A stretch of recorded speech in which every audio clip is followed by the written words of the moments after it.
Hello, నా పేరు ప్రసాద్. ఈరోజు రిపబ్లిక్ డే. అందరికీ శుభాకాంక్షలు. నా బంధువులకి, నా స్నేహితులకి, అందరికీ కూడా. అందరూ హ్యాపీగా ఉండండి. అందులో ఈ ప్రసాద్ హ్యాపీగా ఉండాలి. ఈరోజు మన దేశానికి గణతంత్ర దినోత్సవం. ఒకప్పుడు మన ఇండియాని బ్రిటిష్ వాళ్ళు, మొఘల్ చక్రవర్తులు, డచ్ వారు, ఫ్రెంచ్ వారు, నైజాం నవాబులు ఇలాగ ఎంతోమంది మన భారతదేశాన్ని పరిపాలించారు. ఆ రోజుల్లో బ్రిటిష్ వాళ్ళు అయితే ఏకంగా 200 సంవత్సరాలు ఏలేశారు మన ఇండియాని. మన ఇండియాలో ఆస్తులు గీస్తులు అన్నీ పట్టుకుపోయారు వాళ్ళ దేశానికి. కోహినూర్ వజ్రాన్ని పట్టుకెళ్ళిపోయారు బ్రిటిష్ వాళ్ళు లండన్కి. అలాగే మన ఇండియాలో నిరుద్యోగులు ఎంతోమంది ఉన్నారు, కొన్ని లక్షల మంది ఉన్నారు. ఎవ్వరికి ఉద్యోగాలు లేవు. నిరక్షరాస్యులు కూడా ఉన్నారు. ఎంతోమంది పేదోళ్ళు ఉన్నారు మన ఇండియాలో. మన ఇండియాకి మంచి మంచి కంపెనీలు రావాలి, సాఫ్ట్వేర్ సంస్థలు రావాలి, అందరికీ ఉద్యోగాలు లభిస్తాయి, అందరికీ ఉపాధి లభిస్తుంది.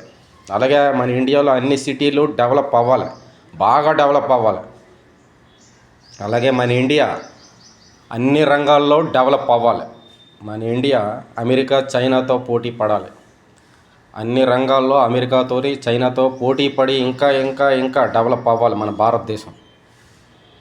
మన ఇండియా అన్ని రంగాల్లో డెవలప్ అవ్వాలి. మన భారతీయులు కూడా మన ఇండియాకి సపోర్ట్ చేయాలి, సహకరించాలి. మన దేశాన్ని చూసి మిగతా దేశాలు కూడా డెవలప్ అవ్వాలి. అలాగే మన ఇండియాకి కూడా బుల్లెట్ ట్రైన్లు, అన్నీ ఇంకా కొన్ని సిటీల్లో మెట్రో రైళ్ళు లేవు, అవి కూడా రావాలి. బుల్లెట్ ట్రైన్లు రావాలి మన ఇండియాకి. జపాన్లో గంటకి 350, 600 కిలోమీటర్ స్పీడ్ తోటి వెళ్ళే బుల్లెట్ ట్రైన్లు ఉన్నాయి. జపాన్లోని, చైనాలో ఉన్నాయి. అవి మన ఇండియాకి రావాలి బుల్లెట్ ట్రైన్లు. అప్పుడు అద్భుతంగా ఉంటుంది మన ఇండియా. ఒక్క గంటలో వెళ్ళిపోవచ్చు ఎక్కడికైనా మన ఇండియాలో. ఉంటా బాయ్. మీ సాలూర్ ప్రసాద్.